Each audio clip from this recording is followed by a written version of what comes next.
자살을 하고 뭐 뭔가 감정적으로 굉장히 힘든 환자들이 많이 오니까 정신과 의사들도 뭐 감정적으로 많이 힘들어하는 것은 아닌가. 우울한 얘기를 계속 하루 종일 듣고 있으면 저도 굉장히 정신적으로 피폐해질 때가 있죠. 네, 안녕하세요. 저는 정신건강의학과 의사 김주성이라고 합니다.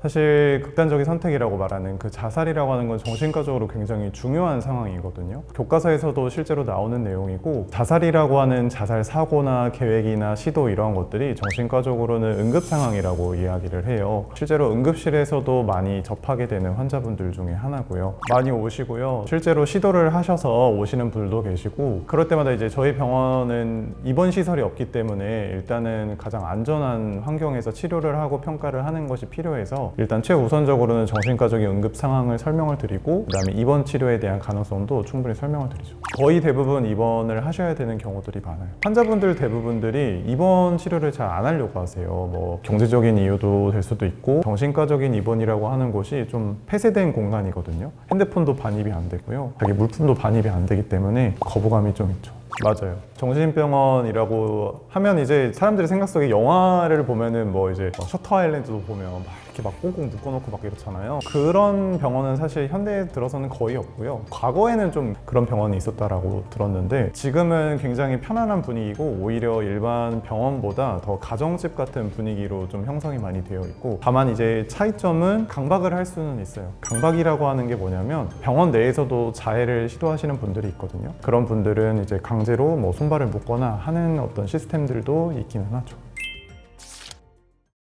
극단적인 선택을 보이는 신호를 일단은 판단을 하려면 크게 세 가지를 나눠서 좀 구분을 해야 돼요. 첫 번째로는 자살 사고가 있는지, 그러니까 죽고 싶다라는 생각이 있는지, 그리고 두 번째로는 계획이 있는지, 정말로 구체적으로 뭐 언제 어떻게 어떠한 방법으로 자살을 시도를 하겠다라는 계획이 있는지, 그리고 마지막으로 한 번이라도 욱하는 것 때문에 자살을 시도를 해본 적이 있었는지에 대한 평가는 반드시 필요해요. 극단적 선택을 보이는 신호는 일단은 자살 사고와 계획을 일단은 중점적으로 확인을 해봐야 되겠죠. 정말 지금 현재 상황이 너무나도 힘들고 정서적으로 너무 힘들어서 죽고 싶다라는 생각, 자살 사고가 너무나도 강력해져 있다면 아무래도 위험한 신호일 수도 있을 거고요. 정말 구체적인 계획을 세워서 실제로 날짜까지 정하시는 분도 있거든요. 몇 월 며칠 날 내가 인생을 끝내겠다 계획을 가지고 있다면 이거는 굉장한 위험한 신호일 수 있겠죠. 자살 시도한 사람들을 대상으로 통계를 보면 10명 중에 8명은 어떠한 방식으로든 자기가 죽겠다라는 것을 표시를 했다라고 되어 있어요. 뭐 친구한테 얘기했을 수도 있고, 아니면 뭐 SNS에 글을 올렸을 수도 있고, 가족들한테 얘기했을 수도 있고요. 생을 끝내고 싶다, 뭐 그만 살고 싶다, 이런 식으로 간접적으로 얘기를 했을 수도 있고요.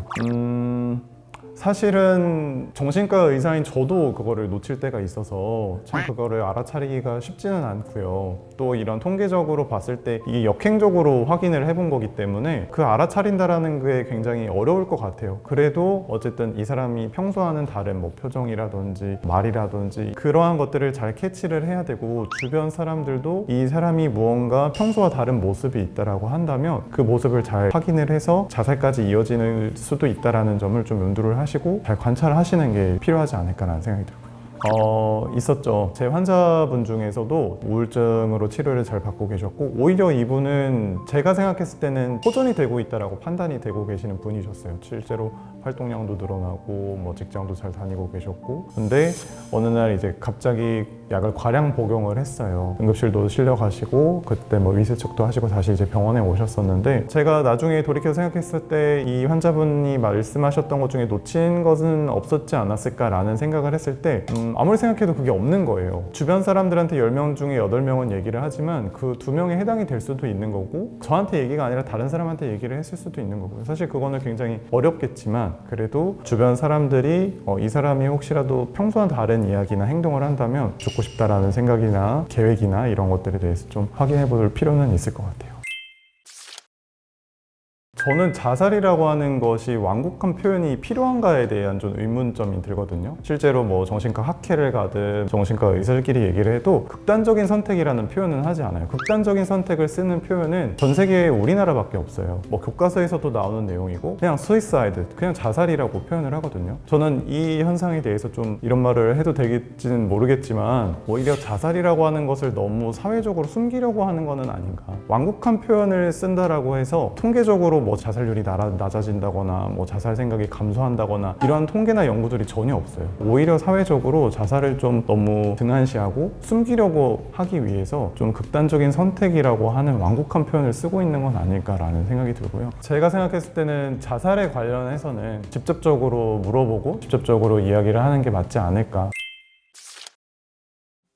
저도 이게 밈으로 짤로 많이 돌아다녀서 좀 이제 저도 보게 됐는데, 정신과 교과서 중에 시노시스라고 하는 책에 대해서 나온 내용이거든요. 근데 사실 지금에 들어와서 통계를 보면 그렇게 맞는 것 같지는 않아요. 최근에 한국에서 한 통계를 보면 정신과 의사가 자기 직업의 만족도가 80%가 넘거든요. 그 말인즉슨 그렇게 자살률이 높게 나오지는 않을 것 같고요. 가장 최근에 이제 미국에서 나왔던 통계를 보더라도 정신과 의사가 그렇게 자살률이 높지는 않아요. 오히려 이제 가장 1위로 랭크가 된 게 병리학과예요. 병리학과가 뭐냐면 그 미드 중에 혹시 하우스 아시나요? 하우스를 보면은 병리학과가 하는 일이 어떤 환자가 있고 환자에 대한 병리적인 소견을 가지고 진단을 내리는 일을 하는 거예요. 그러니까 굉장히 로딩도 힘들고 일이 되게 많아요. 병리학과가. 아무래도 뭐 암 환자라든지 굉장히 어려운 환자들이 많고 희귀 질환도 많기 때문에 죽음과도 굉장히 연관되어 있는 과예요. 그래서 아마 그런 병리학과가 가장 높은 자살률을 나타내고, 오히려 정신과는 물론 아예 하위 랭크는 아니거든요. 하위 랭크에 있는 거는 뭐 성형외과, 피부과 이런 것들이고 중간 정도로 실제로 통계가 나왔다고 하더라고요. 그래서 오히려 이제 상위 랭크에 있는 과들을 보면 뭐 병리학과, 종양내과 이런 죽음과도 관련이 많이 있는 이런 과들이 오히려 자살률이 더 높게 나온 통계가 있더라고요. 많이들 정신과 의사가 좀 자살률이 높을 것 같다라고 생각하는 이유가, 자살을 하고 뭐 뭔가 감정적으로 굉장히 힘든 환자들이 많이 오니까 또 그런 감정들이 전염이 돼서 정신과 의사들도 뭐 감정적으로 많이 힘들어하는 것은 아닌가. 물론 실제로 감정이라고 하는 것은 전염이 되기 때문에 힘든 부분도 있지만, 전공의 시절 때부터 이런 감정이 전염되고 하는 것들을 스스로를 좀 보호하고 좀 치료하는 훈련들을 하기 때문에, 물론 감정적으로 어려울 때도 있지만 그게 꼭